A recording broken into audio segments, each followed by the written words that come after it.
বাগেরহাটের উপর দিয়ে বর্তমানে বয়ে যাওয়া তীব্র দাবদাহ থেকে মুক্তি পেতে বৃষ্টির জন্য সালাতুল ইস্তেস্কার নামাজ আদায় করেছে ধর্মপ্রাণ মুসল্লিরা। 25 এপ্রিল মঙ্গলবার সকালে শহরের আল ইসলাহ একাডেমি চত্বরে জাতীয় ইমাম সমিতি বাগেরহাট জেলা শাখার আয়োজনে জেলা ইমাম সমিতির সহসভাপতি আলহাজ শাহজাহান সাহেবের ইমামতিতে সহস্রাধিক ধর্মপ্রাণ মুসল্লি ও মাদ্রাসা শিক্ষার্থীরা এই নামাজে অংশগ্রহণ করেন।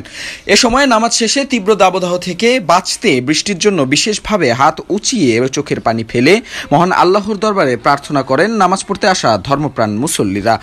বাগেরহাট থেকে সোহেল রানা বাবুয়ের পাঠানো তথ্য ও ভিডিও চিত্রে বিস্তারিত জানাচ্ছিলাম আমি দীপুনুর।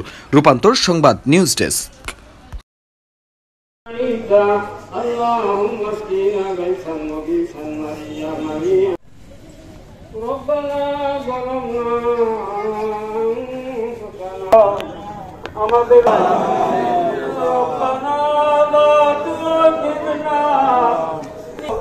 আমাদের ভুলের জন্য আমাদের পাকড়াও করেন না, আমাদের ধরিয়েন না, আমাদের শাস্তি দিয়েন না।